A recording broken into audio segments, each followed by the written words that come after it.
Ladies and gentlemen, the journey is over. The event series that everybody has been paying attention to, and not just a niche group of people, Suicide Squad Isekai, is over.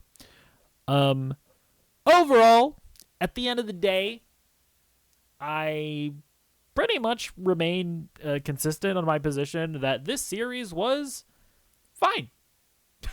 It was not exactly the most engaging from a story perspective. I can't say that I felt too many emotions watching this. I can't necessarily say that I absolutely fell in love with these characters and I was super invested in all of their arcs and whatnot, but it was an entirely enjoyable series. Um, I'll say this: the animation throughout the entire thing was pretty top notch, and like all the fight scenes were really great. And whenever it was just sort of like turn your brain off and just like let's see these DC characters in an anime setting having epic anime fights, that was pretty much always enjoyable. I guess in my opinion, it was just a little bit. It got just way too bogged down in generic fantasy anime bullshit that I just didn't really care about for the most part. And I understand that that is kind of what an isekai is, where the characters get transported into a fantasy world. I didn't even know that going into it. I didn't know that that was a trope in anime, but yeah, it's just like all the generic fantasy anime stuff just didn't really. I just wasn't super compelled by it. Um, but anyways, let's get into the season finale specifically. So, uh, they basically discovered that the Enchantress is like the how the Death Lady was controlling Enchantress was that uh he I guess she kept this is her real body, I'm assuming, and they kept it hostage, or she kept it hostage. And so the Enchantress that we'd been seeing, I'm assuming, was some kind of like projection or something, but she's like still able to use magic and whatnot. Um, and to be honest, I did actually think that that was like a pretty funny bit where every time they touch the body or the body would get hurt, it would actually hurt Enchantress, which arose the conflict between the Enchantress and Harley. I actually thought that was a pretty funny bit. Um, there was also that there's the fight between Nanue and King Shark and whoever this guy is, and thought it was pretty fun that it resolved with Peacemaker, I guess, like shoving his hand into the gill of this guy and beating them that way. I don't really understand, what did he do exactly to make it be so that the white guy was then able to kill Killer Croc? I'll be honest, I kind of don't remember. I don't. I'm not. I didn't understand exactly what happened there. But that's like King Shark has been fighting these guys this entire series, and I thought that was a pretty fun resolution with Peacemaker helping him out. Um, there was also this whole thing here with Deadshot and the Royal Guard guy. They're having a little moment here where the Royal Guard sacrificed himself and gave Deadshot the armor, and they were then able to all get magical armor, and all of this stuff is cool. Okay, like this is like basically what I wanted from this show, like for the whole time, where it's just we're getting like DC characters and they're just being anime-ized where it's like, yeah, like sure, have them all, like give them all like suit up moments where they're getting a bunch of anime armor and anime powers, and it's like that was fun. And then that big fight where they're all fully animate out and they're like taking down the Death Army, that was all cool. um then they fight the Death Lady, and she's all like, "Oh, you can't beat me. I'm still too powerful for you. You can't do it. No, no, no, no."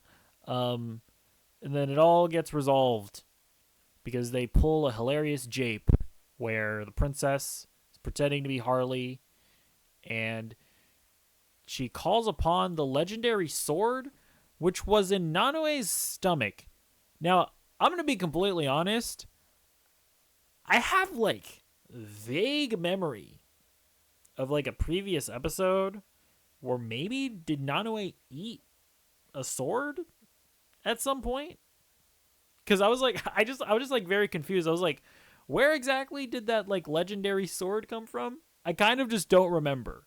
But I also have like a vague memory of like, I guess I think King Shark might have eaten somebody or like eaten the sword at some point because it like ripped out of his stomach. But yeah, they pulled the hilarious jape and the princess cuts off the Death Lady's head. And I will say that this is also just like an overall criticism. I just feel like the Death Lady, she came in way too late. Like she it was hard to view her as like a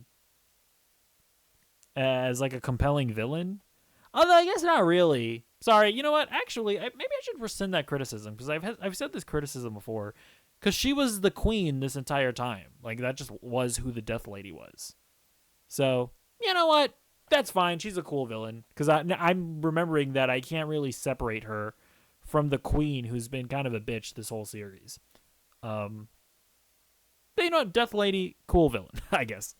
Um, but yeah, they stop her, and then they start hinting at a season 2 because they establish the treaty between the fantasy land and Argus, and they're gonna be able to go in and mine for resources, and they're basically just like hinting that there's gonna be a season 2 at some point.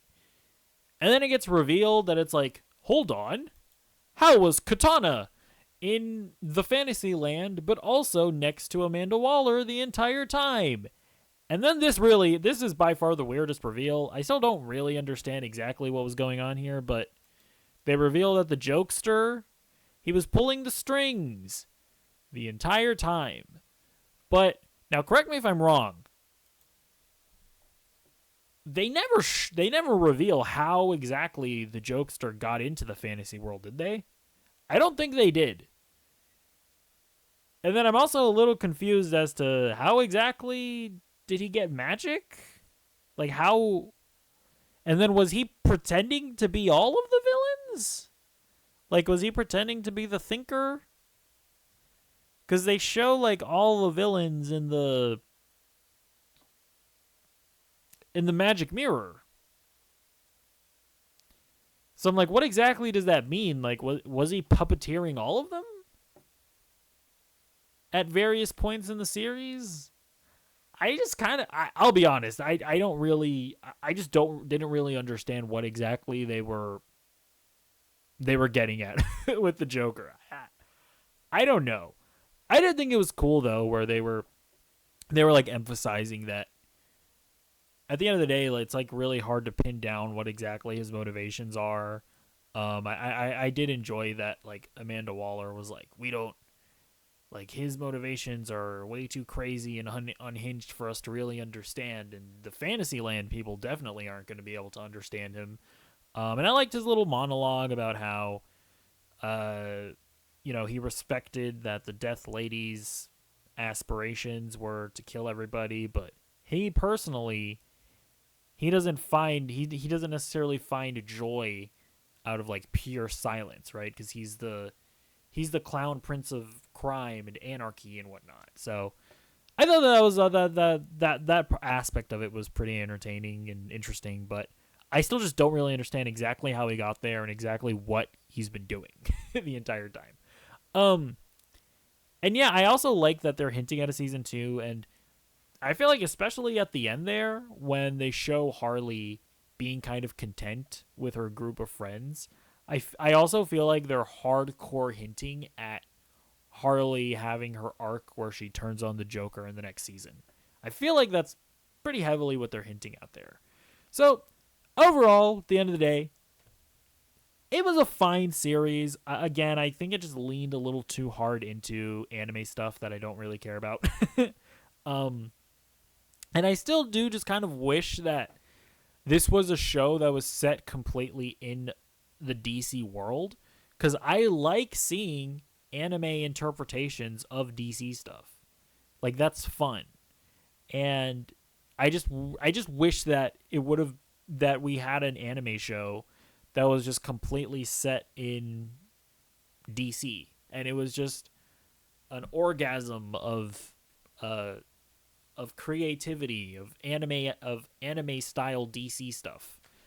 Because when it gets to the fantasy land again, I might be repeating myself a little too much here, but it's just not as interesting. Although I will say, I think there is potential for a season 2 to maybe ultimately be more interesting, because I will say by the end of the series, I did kind of begin to appreciate like the Royal Guard character. I did begin to appreciate the princess a little more. So I wouldn't completely write off a season 2 from that aspect. Like if they did a season 2 and it did focus on, these same characters, I think I would jump into it and inherently be interested in those two characters specifically, along with the Suicide Squad, and the Joker actually being the main antagonist does also add a level of intrigue. So who knows if we'll actually get a season 2. I honestly have no idea how successful the show has been. Like nobody's really talking about it on Twitter, at least. So who knows if it's been successful enough to get a season 2. But I wouldn't be against it.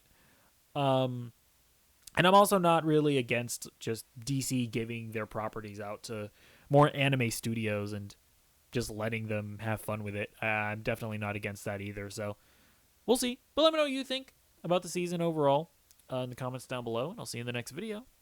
Goodbye.